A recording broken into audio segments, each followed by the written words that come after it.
Queen once played for just a few hundred people. 10 years later, 300,000 came to see them. So what changed?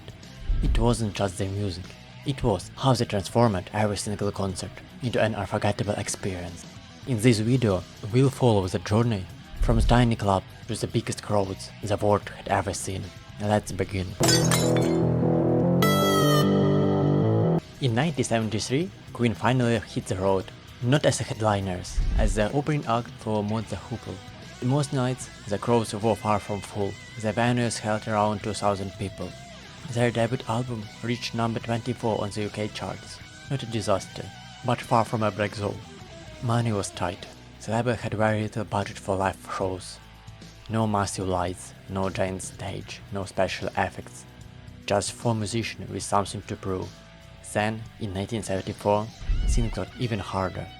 Queen finally made it to America, their biggest opportunity yet. The disaster struck. Brian May was diagnosed with hepatitis. Nearly 20 shows were cancelled, with bands still fighting for attention. It was a massive setback. But they didn't stop. They went back into the studio. Then, back on the road. They believed they had something the world hadn't heard before. They just needed one moment to prove it. They didn't know it yet, but the next song they were about to write would change everything. Queen needed something bigger. Another good album wouldn't be enough. They needed a song that nobody could ignore. Then Freddie Mercury walked into the studio with an idea that made almost no sense. A 6-minute song, no chorus, an opera in the middle, and a hard rock ending. Even inside the band, people weren't sure, would it work? The record label was even more skeptical. They believed no radio station would never play a 6-minute single. But Queen refused to change it. They released the song exactly as Freddie imagined it. Nobody knew what happened next. Then everything changed. Bohemian Rhapsody reached number 1 for 9 straight weeks. Queen finally had the hit they'd been waiting for, but success created a brand new problem. How do you perform a song like this live? Bohemian Rhapsody was now the biggest song in Britain. There was just one problem. Nobody knew how to perform it live. The opera section couldn't be recreated on stage. Queen had two choices: to stop playing their biggest hit or find another way. They chose the second option. As Freddie left the stage, the opera section played through the speakers. Behind the curtains, the band changed instrument and prepared for the final section. Then Freddie returned and the audience erupted. It was a simple solution, but it changed the live rock concert forever.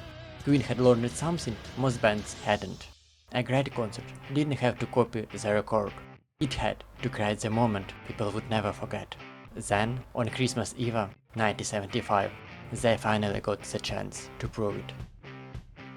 December 24th, 1975. Christmas Eve. Most people were spending the evening at home. But inside London's Hammersmith Odeon, something unforgettable was about to happen. The BBC broadcast the concert across the entire country.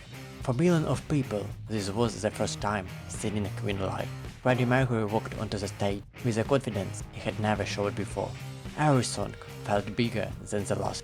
Killer Queen, Now I'm Here, Bohemian Rhapsody. The audience wasn't just watching anymore, they were completely drawn in. By the end of the night, Queens weren't just another rock band. They had become one of Britain's most exciting live acts. But Hammersmith was still just the beginning. The next challenge wasn't television, it was their biggest crowd ever.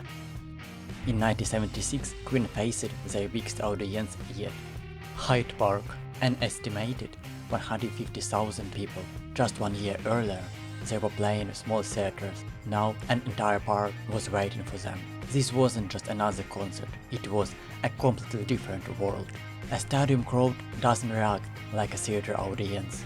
You can't connect with every person, you have to connect with everyone at once. Freddie understood that almost immediately. His movements become bigger, his voice becomes stronger, every gesture had a purpose.